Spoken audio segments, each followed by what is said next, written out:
제가 직접 가서 직접 만나서 직접 타보겠습니다. 가! 보! 리! 네이버의 40대 중간 관리자가 상관의 괴롭힘을 견디다 못해 결국 목숨을 끊었다는 주장이 제기돼 진상규명을 요구하는 목소리가 높습니다. 가해자로 지목된 임원이 경영진의 보호를 받고 있다는 주장도 나옵니다. 네이버뿐 아니라 SPC까지 기업의 내부 갑질 논란이 잇따르고 있습니다. 관련 내용 양시창 기자와 함께 짚어보겠습니다. 네. 어서 오십시오. 어서 오십시오. 네, 안녕하세요. 네이버 직원이 과도한 업무에 시달리다가 극단적인 선택을 했다 이렇게 알려졌었는데 업무도 그렇지만 이른바 직장 내에서 갑질 피해가 또 있었다 이런 이제 주장도 나왔어요. 회의에서 말도 안 되는 소리를 한다면서 공개 면박을 주거나 팀원의 이직이나 퇴사 책임을 고인에게 돌리면서 죽는다는 표현도 서슴지 않았습니다. 예. 또 업무 영역과 다른 지시를 내리는 등 사례가 한두 건이 아니었다고 발표했습니다. 먼저 들어보시겠습니다. 고인은 평소에도 임원 A로부터 무리한 업무 지시와 모욕적인 언행, 고인을 건너뛰고 팀원들에게 직접적인 업무 지시를 하는 등 고통을 당해왔습니다. 예, 그러니까 상사의 갑질에 시달렸다는 주장인데요. 그런데 노조는 이 상사뿐 아니라 최고 경영진에게도 책임이 있다고 주장하고 있다고요. 이해진 창업자와 한성숙 대표를 제외하고 4명의 책임자급 경영진이 있는데요.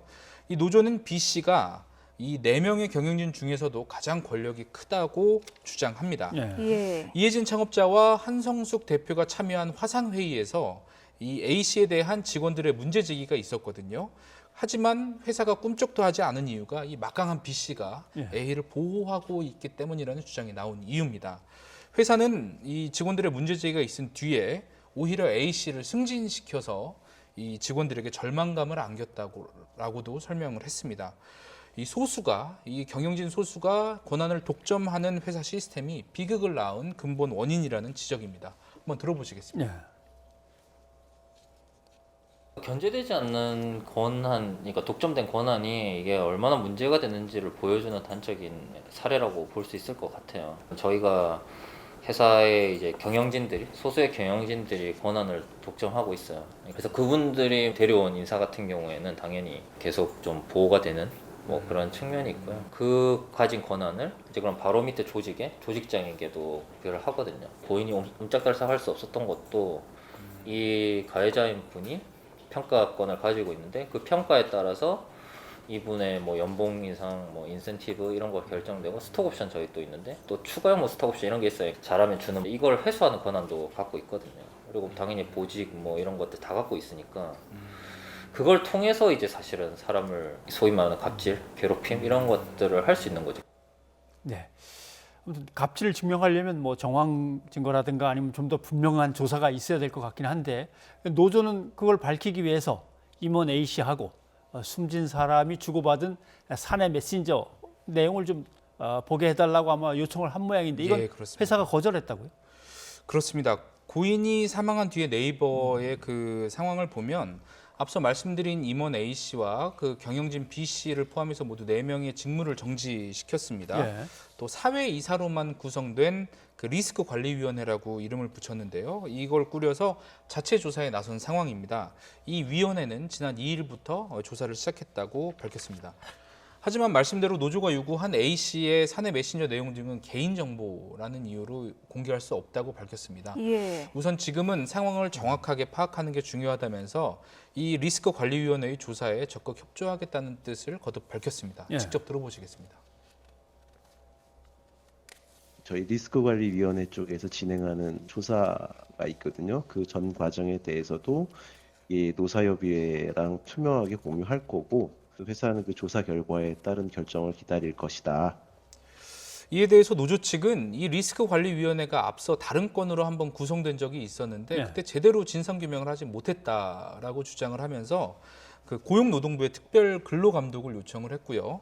결국 정부는 네이버를 대상으로 특별 근로감독에 나서기로 조금 전에 발표를 했습니다. 이번 사안이 어떻게 될지 좀 지켜봐야겠습니다. 예, 한번 지켜보도록 하겠습니다. 그리고 내용은 조금 다르지만 제빵업계 선두주자죠. SPC에서는 노조 탄압 주장이 제기됐는데요. 어떤 내용입니까? 네, SPC는 파리바게트로 더 잘 알려진 기업이죠. 예. 이 SPC가 민주노총 소속인 그 파리바게트 노조를 해체하려 한다는 주장을 노조 쪽에서 제기를 하고 있습니다. 예. 회사 관리자들로 구성된 다른 노조가 이 승진 등을 거론하면서 노조원들의 탈퇴를 압박하고 있다는 건데요. 한번 직접 들어보시죠. 민주노총을 탈퇴하면 진급을 시켜주겠다. 이거는 가장 기본적인 거고, 민주노총 소속이면 이제 점포를 차릴 때 뭐 지원금이 나오지 않는다. 뭐 이런 얘기도 많이 하고, 매장에 찾아가서 탈퇴서를 쓸 때까지 옆에 서 있는다든지 뭐 이런 식으로 이렇게 탈퇴 작업을 하고 있습니다. 또 다른 문제도 제기하는데요. 이 변변한 화장실도 갖춰지지 않은 가맹점이 많다. 또 회사의 근무 여건이 열악하다는 내용을 인터뷰했다는 이유로 노조원에 대해서 정직 3개월의 중징계를 내렸는데 이것도 예. 형평성에도 어긋나고 너무 과하다는 주장입니다. 이것도 예. 들어보시죠. 그동안 다른 이제 관리자들이 근태 조작이라든지 그다음에 성추행 사건도 있었고, 근데 그럴 때마다 감봉 1개월에 그쳤거든요. 1, 2개월에 그쳤거든요. 근데 저는 제가 겪은 일을 솔직하게 얘기를 했음에도 불구하고 그 분들에 비해서 너무 큰 징계를 받아서 네, 이에 대해서 SPC 쪽의 해명을 들어봤습니다. 이 노조 탈퇴 압박은 회사는 전혀 모르는 일이다. 예. 노조 간의 경쟁을 회사 측의 책임으로 돌리는 것에 불과하다고 일축했고요.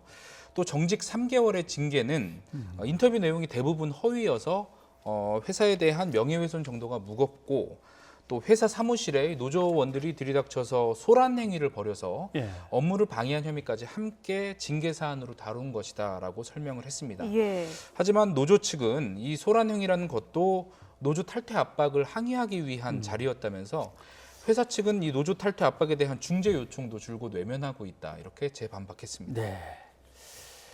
이름을 보니까 사고조사나 윤리경영을 위한 위원회가 아니고 리스크관리위원회 이렇게 돼 있는 걸 보니까 벌써 이건 뭔가 경영자들 입장에서의 이제 위원회로 이름이 붙은 네네. 걸 봐도 뭔가 일하는 사람들, 노동자나 직원들이 어떤 경영의 한 주체로서 뭔가 어떤 협업하는 그런 관계가 아니다라고 하는 게 왠지 이제 느껴지는 그런 겁니다.